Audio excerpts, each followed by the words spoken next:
iniciando a nossa palestra de domingo do Centro Espírita São Francisco de Assis, do livro Vinha de Luz, ditado pelo Espírito Emmanuel ao médium Chico Xavier. É a lição 132, Vigilância. Vigiai, pois, porque não sabeis a hora virá o vosso Senhor.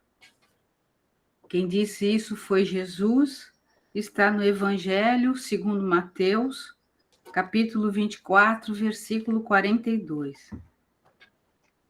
Ninguém alegue o título de aprendiz de Jesus para furtar-se ao serviço ativo na luta do bem contra o mal, da luz contra a sombra. A determinação de vigilância partiu dos próprios lábios do Mestre Divino. Como é possível preservar algum patrimônio precioso sem vigiá-lo atentamente? O homem de consciência retilínea, em todas as épocas, será obrigado a participar do esforço de conservação, dilatação e defesa do bem. É verdade indiscutível que marchamos todos para a fraternidade universal, para a realização concreta dos ensinamentos cristãos. Todavia, enquanto não atingirmos a época em que o Evangelho se materializará na Terra, não será justo entregar ao mal, à desordem ou à perturbação parte de serviço que nos compete. Para defender-se de intempéries, de rigores climáticos, o homem edificou o lar e vestiu-se convenientemente. Semelhante lei de preservação vigora em toda esfera de trabalho no mundo. As coletividades exigem instituições que lhes garantam o bem-estar e o trabalho digno, sem aflições de cativeiro. As nações requerem casas de princípios nobilitantes, em que se refugiem contra as tormentas da ignorância ou da agressividade, do desespero ou da decadência. E no serviço de construção cristã no mundo futuro, é indispensável vigiar o campo que nos compete. O apostolado é de Jesus. A obra pertence-lhe.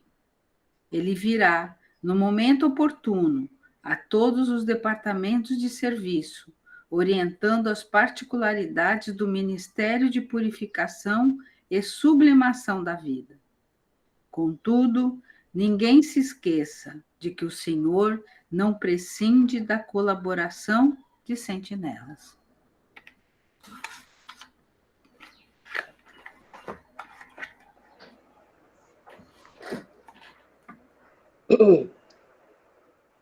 Bom dia a todos, pedindo ao Pai, a Francisco de Assis, a todos os nossos irmãos queridos que nos guardam, nos protegem.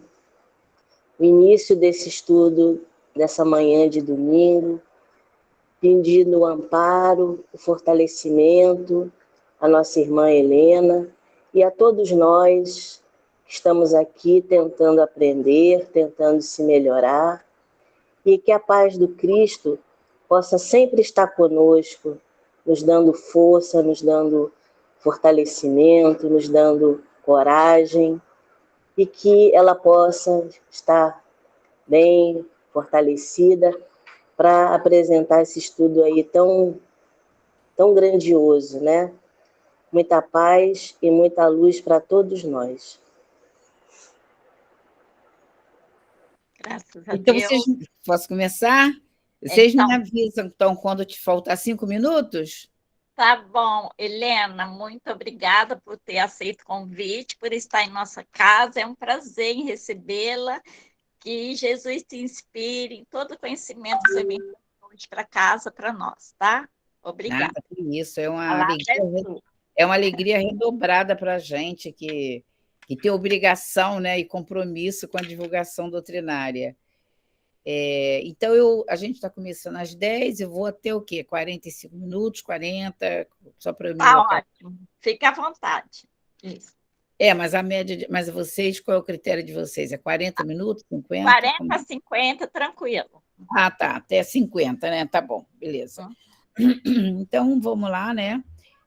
Como nós estávamos falando, é uma alegria renovada, renova nossas almas, podermos estar trabalhando. A gente pode falar trabalho, porque está lá na questão 674, 675, mais propriamente dita, quando Kardec pergunta se o trabalho é só atividade material, né? E os espíritos dizem que toda ocupação útil é um trabalho. O mundo não reconhece, não, né? A família, quando a gente fala, eu vou trabalhar agora, hoje minha família está toda reunida na casa de outros filhos, tal. Eu disse, eu não posso chegar cedo que eu vou trabalhar. Mãe, vai trabalhar? Eu falei, nossa, vocês ainda não aprenderam. Isso criados em evangelização, mas é assim mesmo. Aí a gente repete, bom, atividade útil é trabalho, né? Como está lá na questão 675. Então, nós estamos, na verdade, trabalhando a paz do mundo. Nós estamos, nesse momento, na verdade, trabalhando, quando a pessoa fala, tem que fazer movimentos para a prevenção contra o suicídio. Então, que é melhor do que trabalhar o Livro dos Espíritos, livro Céu e Inferno, o Memória de Suicida, o maior livro que a gente pode, depois do Livro dos Espíritos e do Céu e Inferno, que nos ensina a valorização da vida? Não tem. Óbvio que nós vamos estar trabalhando a perspectiva espírita. Existem trabalhos maravilhosos na perspectiva psicológica, na perspectiva que fala a questão dos estresses e outras coisas, na perspectiva médica, que vem falando lá as carências vitamínicas, carências lá de todas as serotoninas na vida. E a perspectiva até mesmo social, né? Sociológica, né? Quando vem tratando a questão do percentual, tudo isso é muito importante. Mas a nossa assim, tarefa e obrigação é a perspectiva espírita.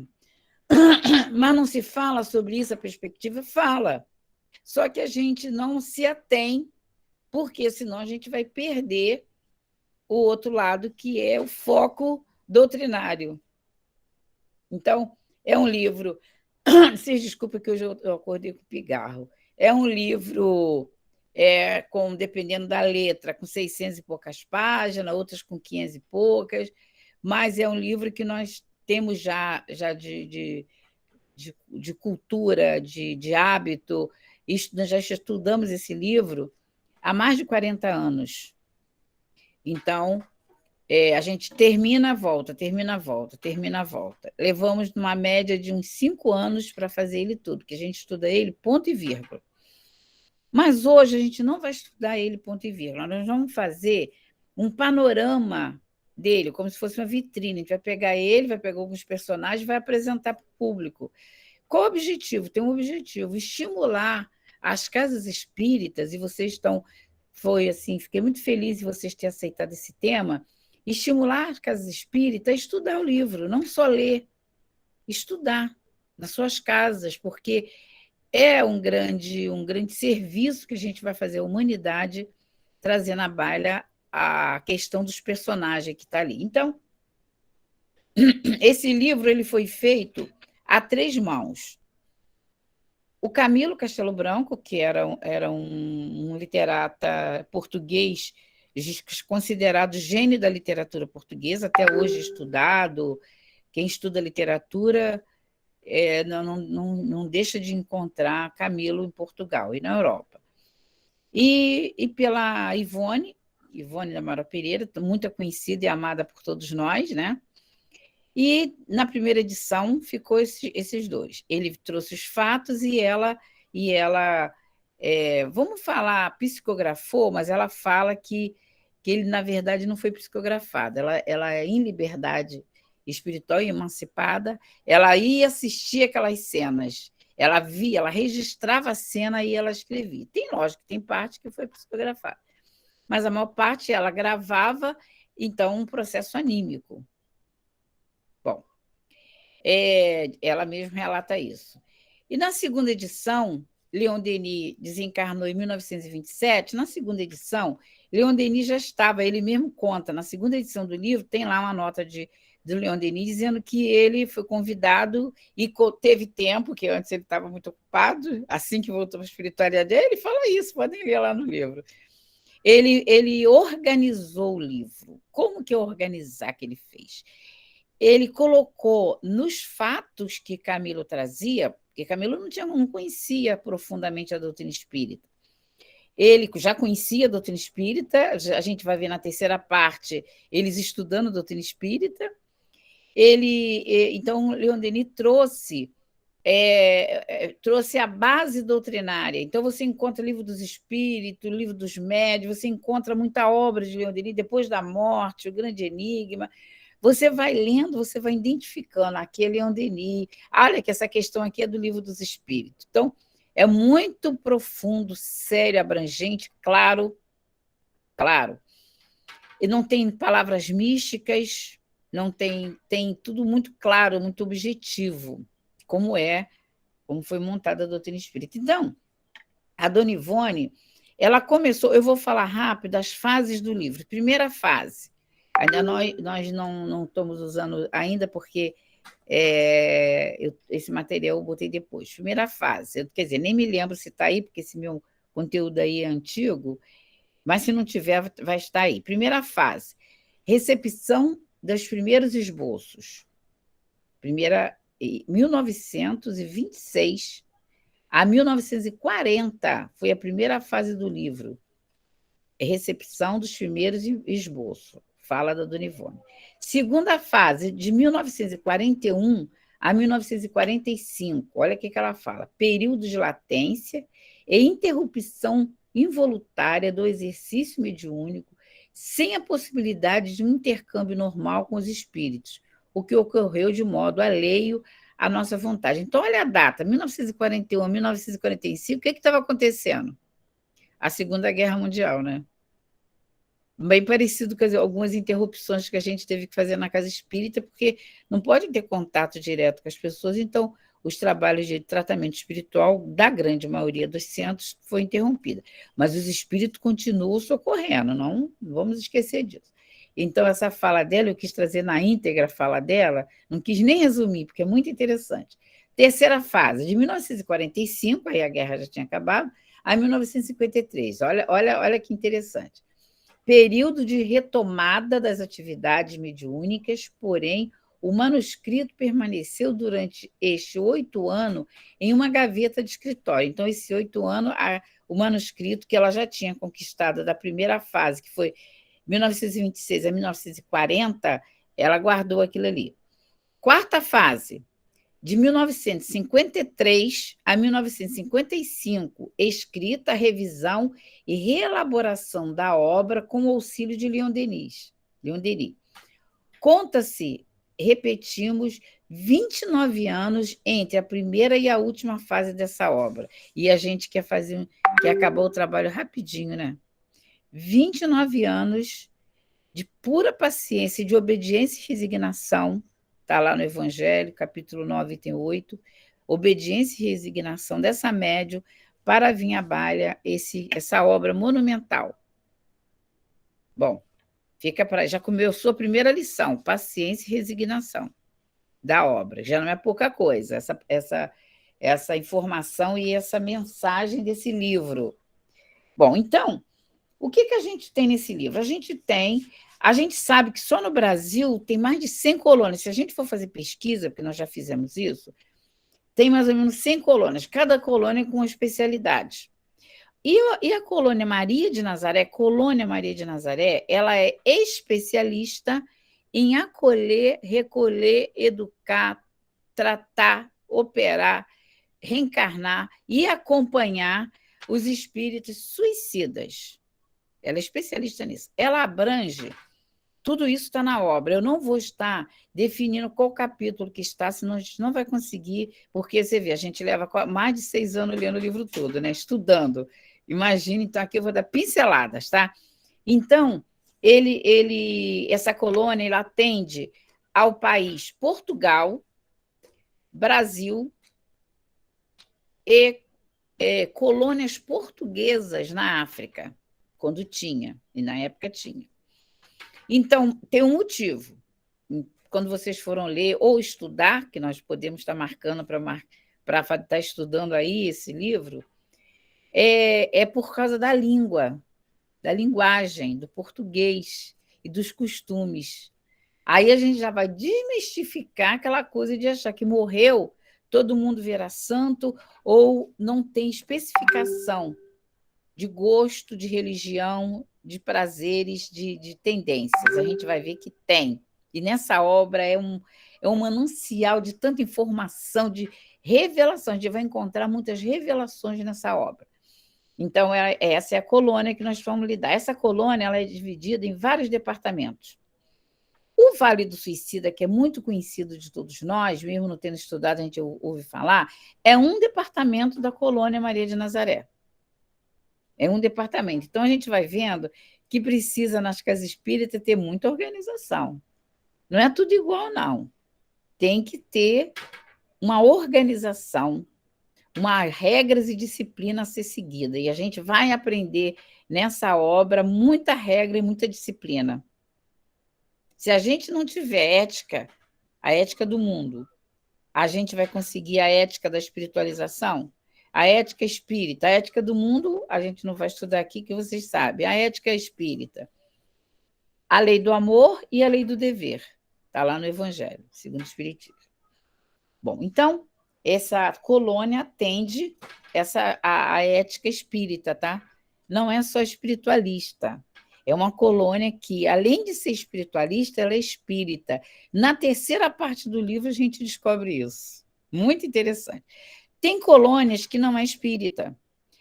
Chico tem uma colônia que ele atendeu um espírito que se dizia israelita, e ele vem falando que ele foi atendido quando desencarnou numa colônia em Israel, porque a família dele toda, a família espiritual dele era israelita. Então, com uma outra característica, mas todos com a primeira questão do Livro dos Espíritos, que é Deus, inteligência suprema do universo e causa primária de todas as coisas, todas atendendo essa primeira definição nossa de Deus segundo Jesus e segundo Kardec.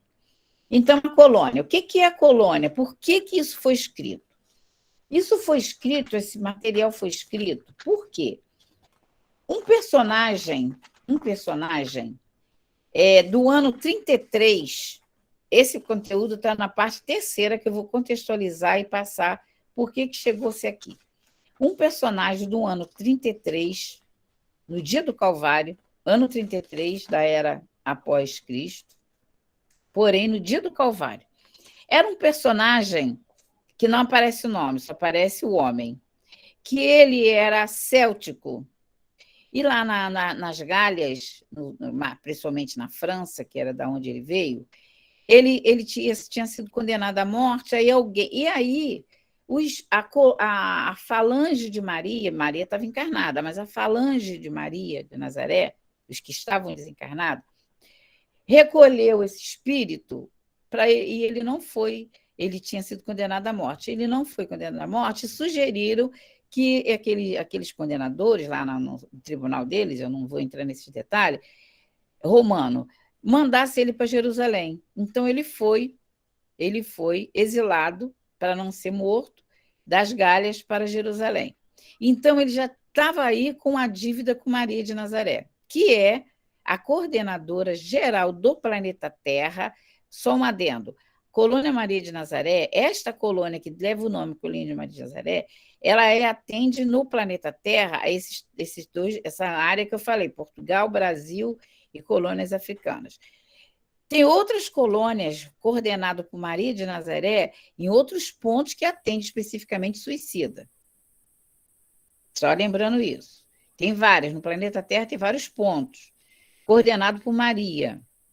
Muito bem, então esse homem, esse ser, foi parar, exilado das Galhas para Jerusalém. Então, no ano 33, ele estava lá, pelo livre-arbítrio dele, ele poderia ou não ter uma atitude. Que atitude? No momento que todos estavam condenando, preferindo Jesus a Barrabás para ser crucificado, ele também se deixou levar, questão de 172 do Livro dos Espíritos. Depois que você está reencarnado, o livre-arbítrio está no ato de você ceder ou não aos seus instintos. Então, ele se deixou levar por a turba, muito cuidado com o que todo mundo fala, é normal, todo mundo faz, e ele também xingou Jesus, esbofeteou Maria, depois perseguiu os cristãos. Ele tinha uma dívida com Maria, tá? Com a falange coordenada por Maria do planeta Terra. Aí, a partir dali, ele gerou uma causa e efeito para ele, uma atitude que ele já poderia ter atitude diferente. Já poderia. Muito bem. Esse espírito teve várias reencarnações, mas aparece esse espírito. Isso aqui está na terceira parte do livro. Eu já saí da primeira, estou na terceira, tá? Na terceira parte do livro é contado isso. Esse espírito, no século XVII, ele aparece novamente no século XVII, um jovem com ânsias de casar, com ânsias de ser um sacerdote. E ele é aconselhado pelo seu confessor, que era muito comum isso, a não se casar, a não virar sacerdote. O confessor dele via nele, identificava nele, uma pessoa assim, necessitada de viver a vida. E aconselhou ele a se casar. Poxa, você não tem propensão para isso. Aí ele vai e se apaixona pela prima. Ele já mudou a ideia e se apaixona, mas era o desejo dele ser sacerdote. E se apaixona pela prima, chamada Maria Magdala.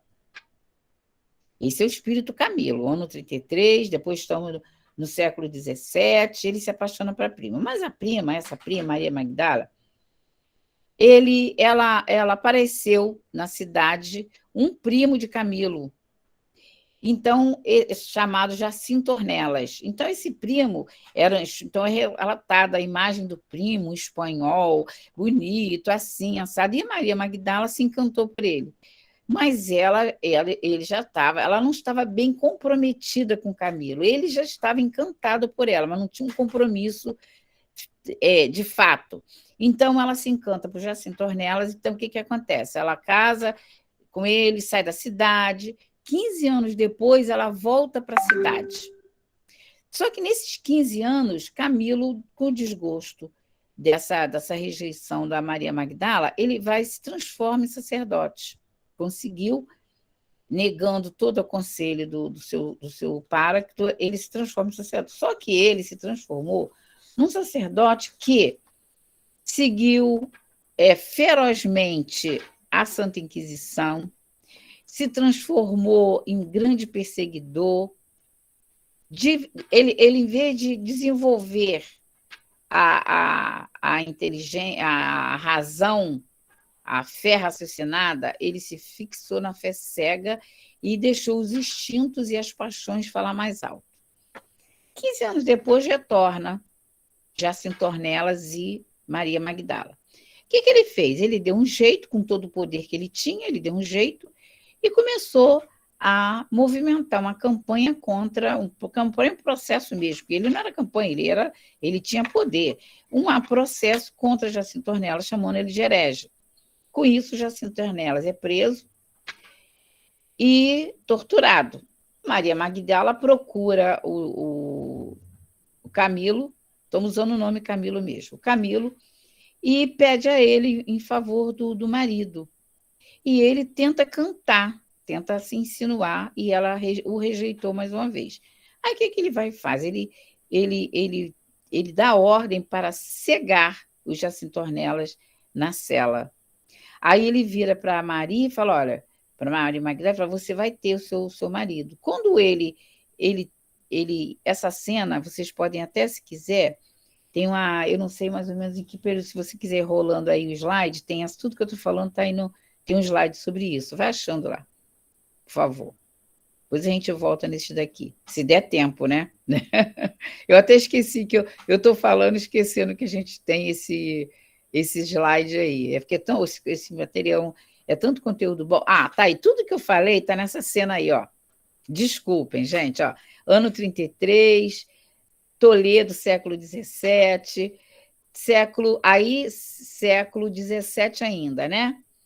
Então, ele diz para Magdala, tem seu marido de volta. Só que, vê se passa mais um slide onde... Ah, tá aí, olha só essa cena aí.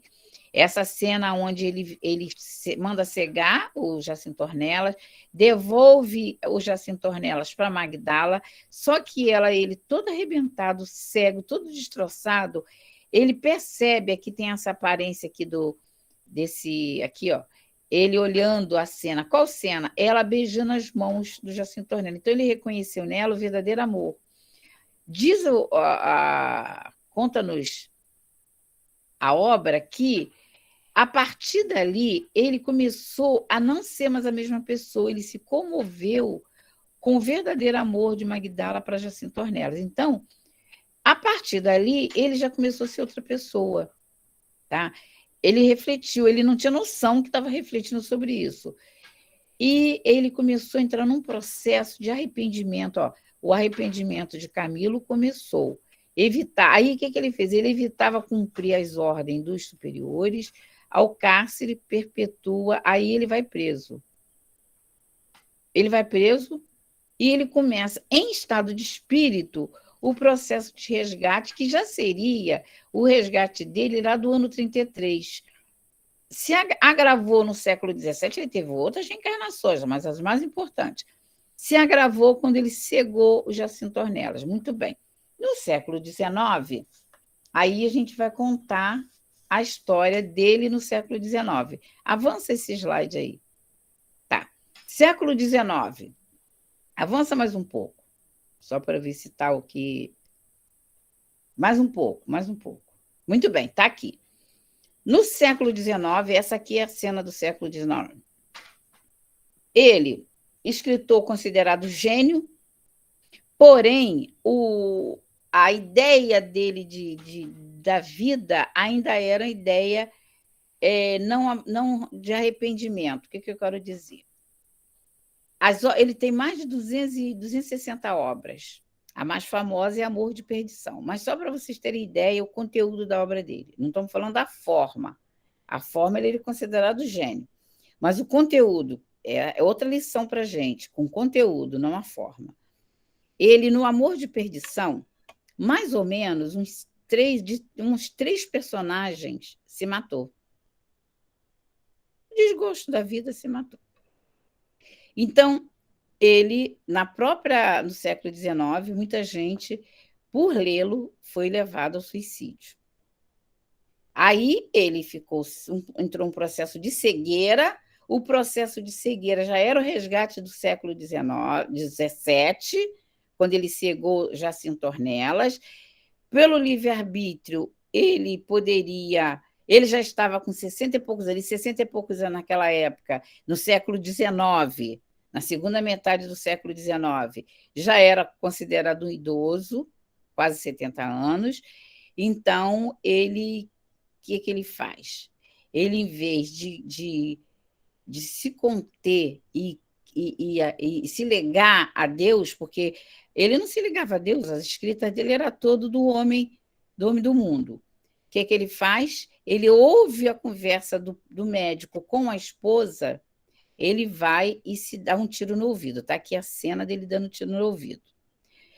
Vou dar uma parte rapidamente, volta para a gente, lá nos primeiros slides. Pode deixar que não é bagunça não, tá, gente? É porque a gente...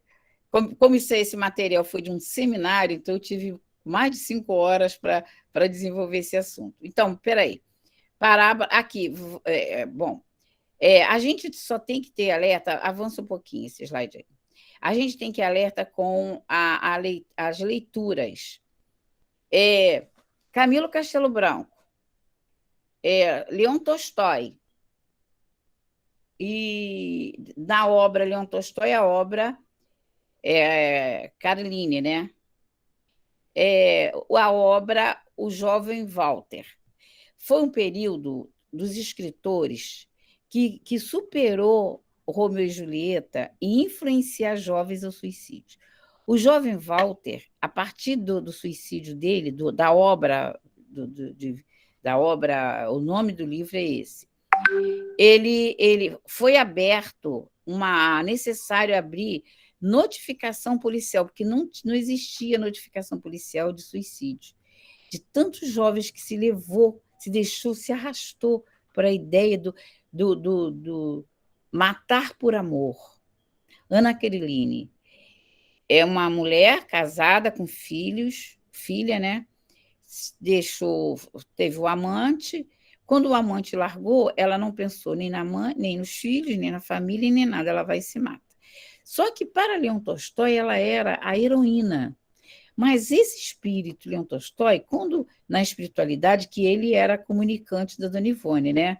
Ele já não chamava ela de heroína, ele chamava ela de anti-heroína, já uma outra visão, ele já tinha uma outra visão. Por quê? Do tanto que influenciou as pessoas.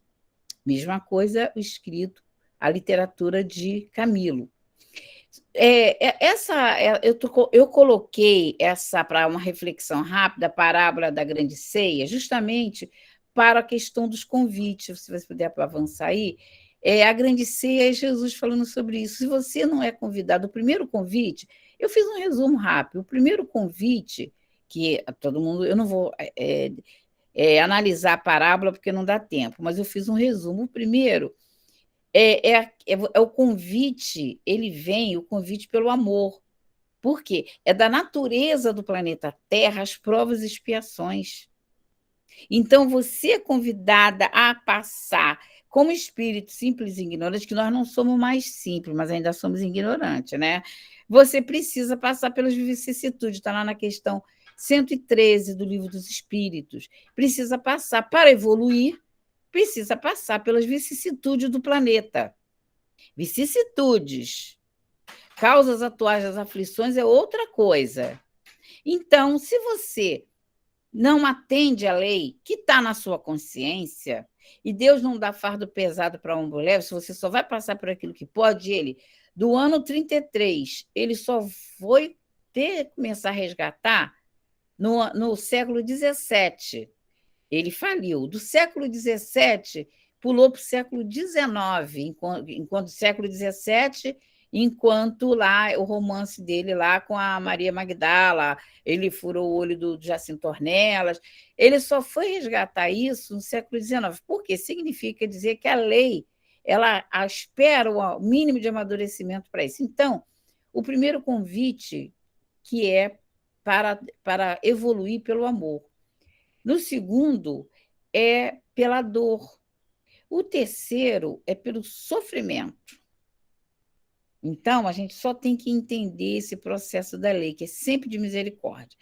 Eu trouxe só para depois vocês estarem analisando melhor essa parábola, que ela é muito interessante, a gente fez uma ligação dela com esse processo desses personagens. Então, a gente está vendo que a questão do que você fala, o que você divulga, olha a responsabilidade da Casa Espírita em divulgar a essência doutrinária. Não importa o que o mundo fala, a gente tem obrigação da essência doutrinária. Ah, mas nesse caso, naquele outro, não. Em qualquer situação, está lá no Livro dos Espíritos, na questão 957 do Livro dos Espíritos, a Kardec pergunta, em geral, quais são as consequências do suicídio relativa ao estado do espírito. Né? Porque, nesse caso não foi suicídio, nesse caso outro. Então, ele diz o seguinte, para ser suicídio tem que ser voluntário, você tem que desejar morrer. Tem que querer. Salvo os loucos. Isso aqui está na questão do próprio Livro dos Espíritos, na questão 944. O homem tem o direito de se dispor de sua vida, da sua própria vida? Aí os Espíritos dizem, não, só Deus tem esse direito. O suicídio voluntário é uma transgressão ali, tem que ser voluntário, tá? Você tem que desejar morrer. Aí a questão A, O suicídio não é sempre voluntário? Dessa mesma questão 944. Suicídio não é sempre voluntário? Olha o que os espíritos respondem. O louco que se mata não sabe o que faz. Então, existe atenuante para a loucura. Muita atenção para isso, tá? Na questão 957 do Livro dos Espíritos, 957, tá assim. Em geral, quais são as consequências do suicídio relativamente ao estado de espírito? Aí Kardec vem falando, os espíritos vêm falando, as consequências do suicídio são sempre diversas. Consequências são sempre diversas. Não há pena fixa. Em todos os casos, são sempre relativas às causas que a produziram. Mas existe, atenção para isso aqui, mas existe uma consequência a qual o suicida não pode se escapar. Olha a consequência para qualquer situação que foi suicídio, é a consequência. Aí, olha o nome, é o desapontamento. O desapontamento daquele que desistiu da vida, seja pelo suicídio direto ou suicídio indireto. Que significa suicídio indireto? A gente tem uma questão muito interessante na 952, onde Kardec pergunta que o homem que parece vítima de abuso de paixões, que ele sabia que deveriam apressar o seu fim, tem que saber que aquilo ali vai apressar o seu fim. Hoje em dia, não existe mais inocente, né? No passado, vamos falar rápido do fumo. As propagandas era que fumo ajudava. Tem propaganda de dentista aconselhando, se você fizer pesquisa, né? Aconselhando o fumo que ajudaria a garganta. Então, ainda tinha uma certa dúvida, mas agora não tem dúvida de algumas paixões, não se tem. Quem tem não é considerado suicídio, que está aqui, aquele que sabe que aquela paixão vai levar ao suicídio, à morte, ao desgaste fluídico. Os espíritos respondem o seguinte: esse tipo de suicídio, aquele que excessos, seja excesso de todas as formas, morais, físico, que você não pegou uma faca, não se jogou, não deu um tiro, mas que você, por paixões, e você sabia que aquilo ali ia te matar, aí eles chamam, sabe que como os espíritos chamam? É um suicídio moral. É um suicídio moral. Até para o suicídio moral, o que é comum a todos os suicidas é o desapontamento, porque ele pensa que aquilo ali iria solucionar o problema dele, seja pelo suicídio direto, ou seja pelo uso excessivo, porque a paixão em si ela é boa. O uso excessivo é que causa dano ao espírito encarnado. Então, esse considerado suicida por paixões, ele tem o nome de suicídio moral. Vamos voltar aqui para Camilo, se vocês puderem adiantar. Então, Camilo, lá naquela imagem que ele, lá no Vale do Suicida. Aí, volta aí. Isso. Então, esse espírito, com esse processo evolutivo de possibilidades e oportunidades, ele no uso do livre-arbítrio dele, ele usando as causas e efeitos, cedendo ou não à harmonia das coisas ou desarmonia. As situações só se apresentam por causa da questão energética para a gente, se a gente já tiver possibilidade de atrair isso ou aquilo, só bate na nossa vida porque a gente tem condição, não existe injustiça. Não existe vítima, porque a vítima alimenta o algoz dela e o algoz alimenta a vítima. Você que faz estanque em qualquer situação. Aí, Camilo, nós mostramos aquela cena dele que não tira no ouvido. Naquela cena, antes de passar aí, pode deixar essa daí. Naquela cena, ele se vê, lógico, né, espírito imortal, ele sai do corpo, ele roda pela cidade, na cidade dele mesmo. Ali ele procura os hospitais, ele procura as pessoas, ele vagueia, né, desnorteado e procurando.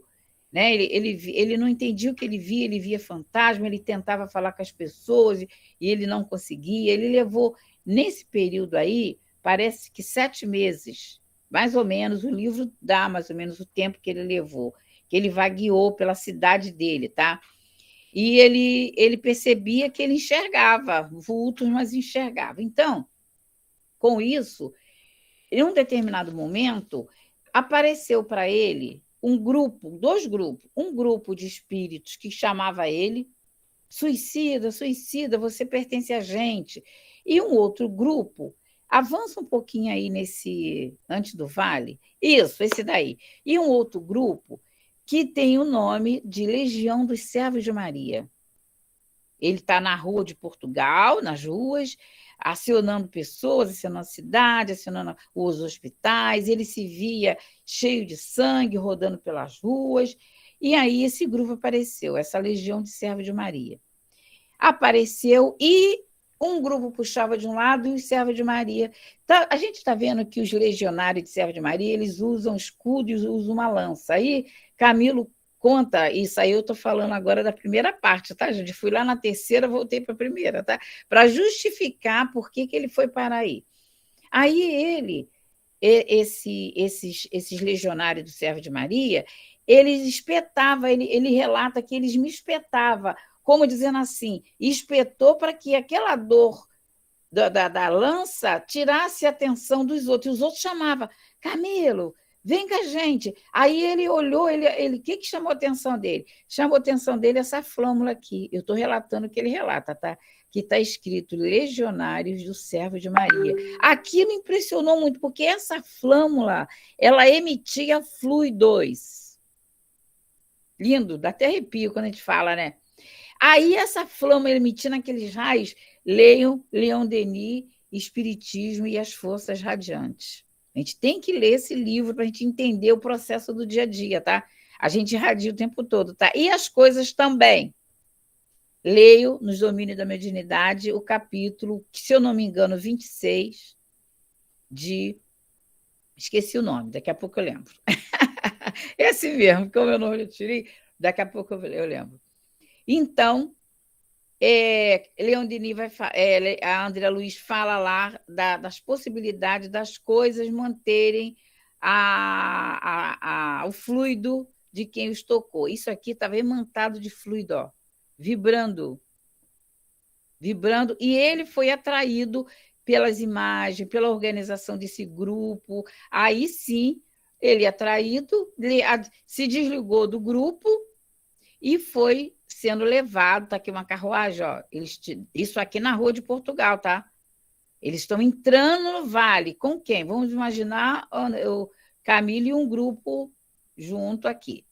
Aí volta para a gente aquela anterior, aquela cena, isso. Então, quando ele entra aqui, no Vale do Silício, olha o ano que foi, em janeiro de 1891, foi aprisionado em uma região do mundo invisível.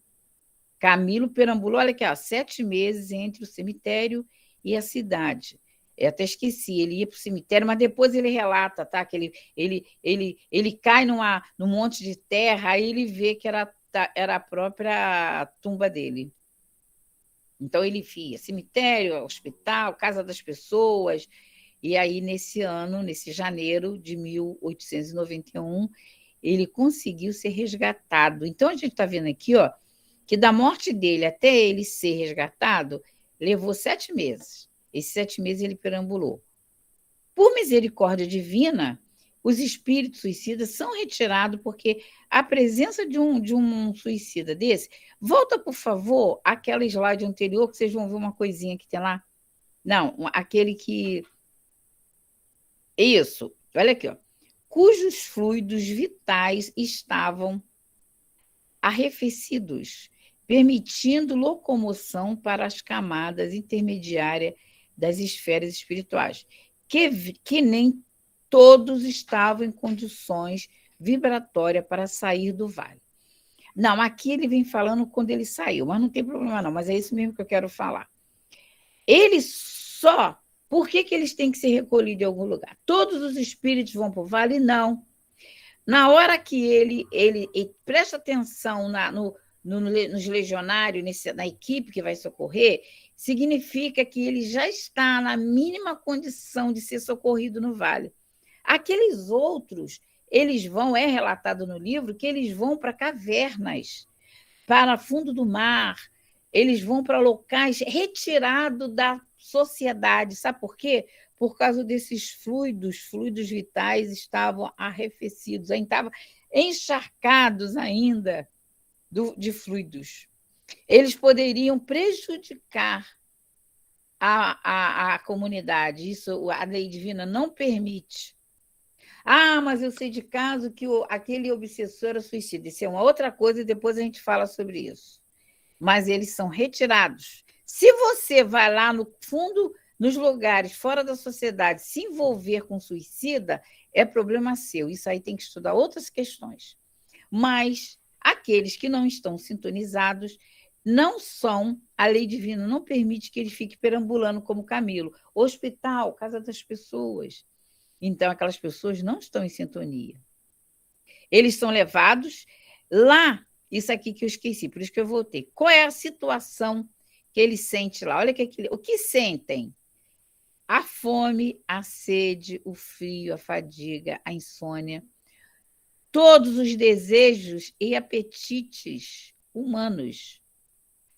A promiscuidade muito vexatória, porque ali tinha tudo quanto é tipo de espírito. Porque eles ali se sentiam vivos, com o corpo, se sentiam com o corpo físico. Não tinham mais o corpo físico. Eles tinham matado o corpo físico, mas ainda não tinham desencarnado das paixões, das necessidades naturais e reais quando você tem o corpo físico. Isso também não vou aprofundar, porque a gente teria que falar de origem do fluido vital, a gente teria que falar da célula da mitocôndria, do ATP, que é onde é gerado o ectoplasma, ou o fluido vital é a mesma coisa, porque nas questões 667 a 70 do Livro dos Espíritos, onde a gente entende os seres orgânicos e inorgânicos, isso é importante a gente saber, mas não vou falar disso agora não, mas eu só digo isso, tá? Eles sentiam, eles atraíam ainda, eles ainda tinham aquela cota, porque ainda não estava no momento deles desencarnar. O que é a morte? É a carência do fluido vital, é o esgotamento do fluido vital. Bom, vamos avançar? Podem voltar lá do Vale. Tá, então, aquele lá a gente já falou, aí ele está no Vale, tá? Para lá vão quase todos aqueles que antecipam a morte por conta própria. Esse antecipam a morte por conta própria, ela vai variar de... Estão me ouvindo direito? Tá, beleza. Ela vai variar entre o suicídio direto e aquele suicídio indireto por paixões, que é considerado suicídio moral. Existe um leque de possibilidades de questões. Não se pode dizer assim, tem uma regra. Não tem regra. É isso que a questão 956 fala. É variável. Porém, existe uma coisa que todos os suicidas passam. É o desapontamento. É este desapontamento. Eles continuam vivendo. E os problemas não passam. Pelo contrário, somatiza problemas. Sabe quando com problemas que a gente quer resolver, em vez da gente resolver na paz, na concórdia, na fraternidade, a gente parte para a briga? Sempre agrava. Ter ação e ter energia é uma coisa, brigar é outra. Discutir é uma coisa, discernir é outra. Só um paralelo rápido do dia a dia. Vamos avançar? Antes de avançar, olha aqui. Então, como a gente está apresentando o livro, essa primeira parte... Ela é composta por esses capítulos aqui, ó, tá? O Vale, os Répros, o Hospital Maria de Nazaré, Jerônimo. Esse capítulo aqui, o capítulo Jerônimo, é um dos personagens que estará aqui. É um capítulo 4 todo falando sobre Jerônimo e a família dele. Muito interessante. Depois vem o recolhimento, depois vem a comunhão com o alto. Essa comunhão com o alto, sabe o que é isso? Comunhão com o alto, nossos amigos, os discípulos de Kardec, é depois que eles têm uma cirurgia, eles estão no Vale, depois eles vão ser recolhidos do Vale para ir para o hospital, porque o Vale é departamento de Maria de Nazaré, do hospital, depois eles são recolhidos para o hospital.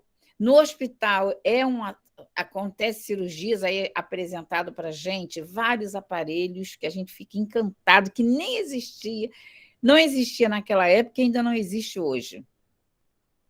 Que são, por exemplo, o psicoscópio que André Luiz fala lá nos domínios, aqui tem um psicoscópio com outro tipo e muito mais ampliado. E André Luiz fala lá nos domínios da mediunidade sobre o psicoscópio. O que significa isso? Aquilo que Kardec fala no capítulo 2 da introdução do Evangelho. A autoridade da doutrina espírita ela está baseada na universalidade dos fatos. Os fatos não acontecem só num local, ele tem que ser universal. Mas nem parece. A gente que só quando vai estudar a doutrina, a gente vai ver Kardec trazendo as ideias de Sócrates e de Platão. Está lá na introdução. Mostrando os precursores de Jesus e da doutrina espírita. Muito bem. Aí ele vai para o vale. No vale acontece de tudo. Vamos avançar, por favor. Então, aí, só um instantinho. Isso, olha só. Aqui já são eles, depois que eles, lá no vale, eles têm que ter processo, como é mostrado para o André, só a partir do momento que ele pensa em Deus, que ele começa a ter possibilidade de ver Clarence e a mãe dele que estão lá, tempos e tempo olhando para ele e ele não olhando para Clarence. Da mesma forma, esse grupo aqui, os legionários de Servo de Maria, vão várias vezes, mas eles não ouvem. Por mais que chamasse, não ouviam. Então, Camilo, num determinado momento, é convidado. Camilo ficou 12 anos no vale. Gente, isso aqui é do livro, tá? Está aqui, capítulo 2, primeira parte, capítulo 2. Enfim, recolhidos. 12 anos ele ficou, porque ele não conseguia ainda refletir, melhorar, se aquietar, ele ainda continuava a ser o mesmo Camilo de encarnado. Intransigente, revoltado, rebelde, está lá, o Evangelho, capítulo 3. Quem somos nós? Lá nos mundos habitados. Somos exilados, viciosos e rebeldes, e murmurentos. Isso que somos, qual é a natureza do planeta Terra. Está no Evangelho, lá no início. Então, por ele continuar assim, o comboio estacionou na praça central, à frente, o chefe de turbante, aí depois a gente vai aprender várias coisas, até sobre roupas a gente vai aprender no Memória. Foi entre lágrimas de emoção que Camilo e seus companheiros, aí eles são recolhidos, ele entrando aqui no comboio. O abrigo, aí, olha só, até o vale era organizado, ele é citado o nome, abrigo número 36, da rua 48, atenção, Camilo Cândido Botelho, que é o nome dele de espírito encarnado. Belarmino, Jerônimo, não botei todo não, João, Mário, ingressar no comboio 4B. Gente, isso é fantástico. Existe uma organização. A gente não vira... Isso a gente sabe, mas a gente não sente. A gente precisa sentir essa organização. Então, ele vai... Pode avançar, por favor? Ele vai... Muito bem. Aqui é a colônia. Uma parte da colônia. Uma parte da colônia. Aí ele entra no hospital, mas antes do hospital tem... aqui, colônia, o nome dessa parte, colônia. Tem um negócio aqui, deixa eu ver se eu tenho medo de mexer. Eu não tenho medo de apertar qualquer coisa que diminuiu. Como é que eu faço para aumentar isso aqui? Tá, deixa assim. Então, aparece aqui o local deles sendo... Consegue aumentar aí, Mônica, ou não? Para você está parecendo grande? Ô, Helena. Tem 5 minutos para terminar, tudo bem? Tá ótimo, tá ótimo. Eu faço um resumo dele entrando na colônia correcional. Correcional. Tá bom. Seu nome é muito importante. Vamos depois fazer o segundo capítulo.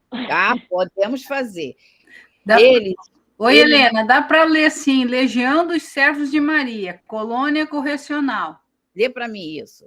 Pode ler tudo.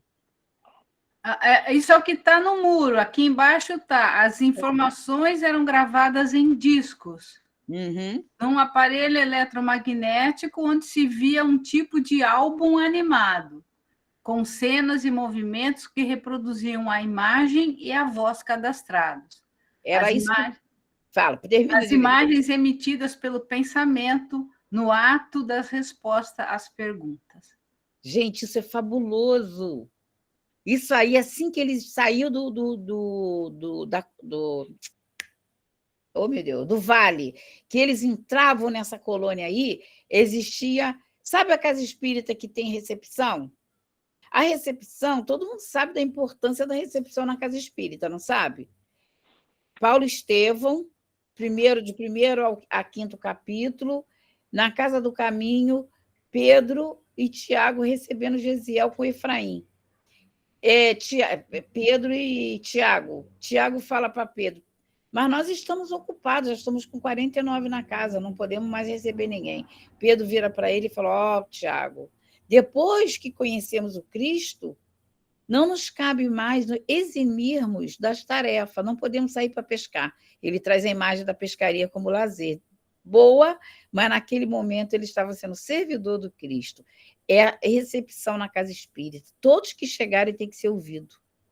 Não é fazer a vontade da pessoa, mas tem que ser acolhido.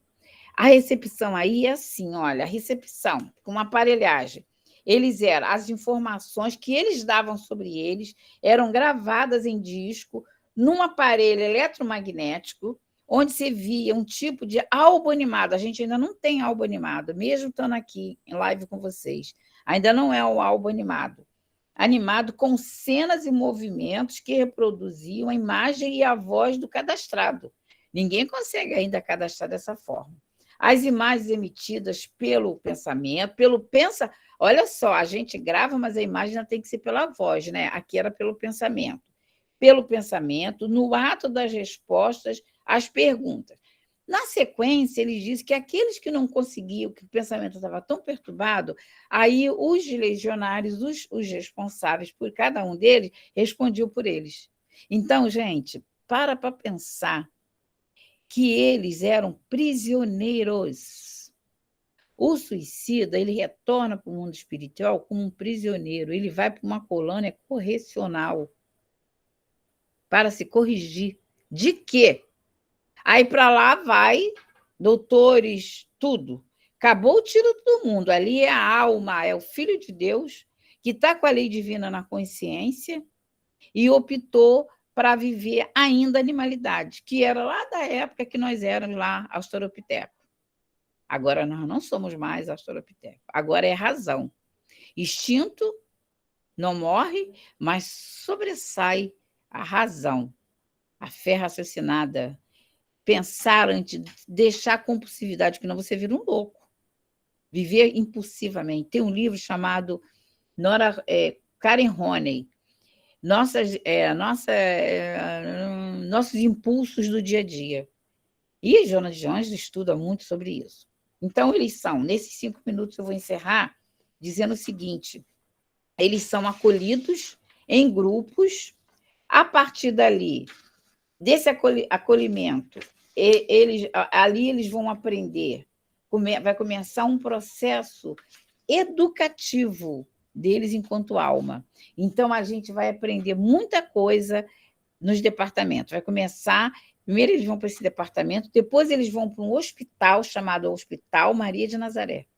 Ali naquele hospital, a gente vai aprender até espiritismo na arte, porque vai aparecer, vai ser citado um quadro de Maria de Nazaré, aonde aquele quadro emitia fluidos, igual a legenda lá dos Legionários de Maria.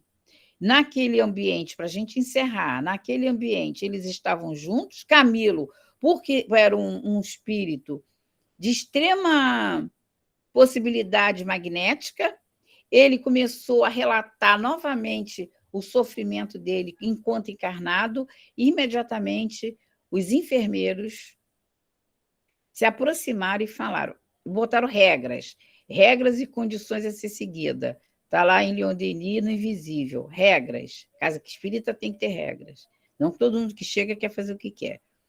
Aqui não pode, não era por favor, não, era não pode ficar relembrando aquilo que causou todo esse sofrimento de vocês, que foi o suicídio. Aí começou dali já a saber o que significava aquilo ali. Eles ainda não tinham noção nenhuma sobre o que estava. Eles pensavam que ainda estavam vivos, tá? Eles pensavam que estavam no hospital comum. Então, a gente vai parando por aqui. É óbvio que são muitos pontos. Eu só quis pegar, assim, a história contada de um ato de alguém que cometeu, que já poderia ser minimamente se omitir, mas optou por esbofetear Maria, xingar Jesus, perseguir os cristãos. Do ano 33, do dia do Calvário, ele só foi conseguir verdadeiramente se arrepender, como está lá no Céu e Inferno, Código Penal da Vida Futura. O nosso melhoramento começa no verdadeiro arrependimento, quando ele, na segunda metade do século XIX, mais uma vez ele se deixa arrastar pelos instintos, vai parar no vale, vai parar no hospital, e a gente vai encontrar ele estudando em várias fases diferentes, que não foi fácil. É um processo educativo dificílimo. Já viu a casa espírita como tem vários aspectos? Você estuda, você tem, vai assim, as pessoas já chegam querendo sentar na janela, né? Então, ali também tentavam chegar lá no hospital e dar as ordens. A gente vai ver o Jerônimo exigindo voltar para a família, que é o capítulo 4, voltar para a família, pelo livre-arbítrio eles tiveram que deixar. Quando eles retornam para o hospital, ele vai para o manicômio, por causa da desobediência, por causa do agravo que ele fez ao próprio perispírito dele, que já estava agravado pelo suicídio. Então, é a história de um espírito, de um grupo de espírito. E aí a gente vai aprender muita coisa sobre Leon Denis, para quem se dispõe a vencer, muitas das vezes, um mito, né? Esse livro não é mais nada disso. A gente vai estudar contextualizando.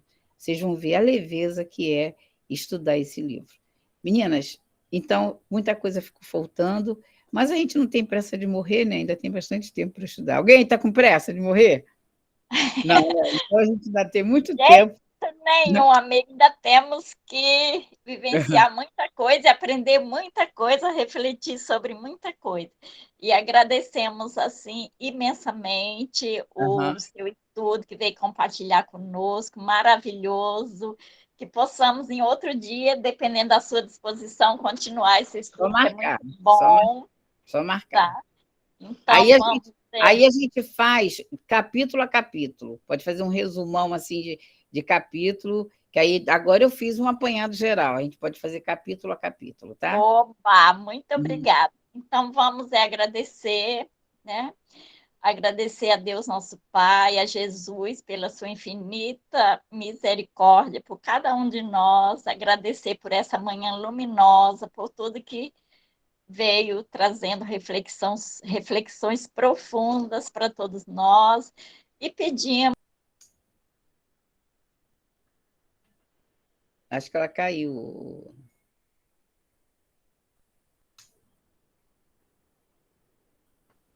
Acho que ela caiu. Vamos agradecer a Deus mais uma vez por estarmos juntos aqui e por essa oportunidade. Um bom domingo a todos. Que assim seja, graças a Deus. Graças a Deus. Obrigada, Helena, mais uma vez. Foi maravilhoso. Obrigada, tá? Obrigada. Foi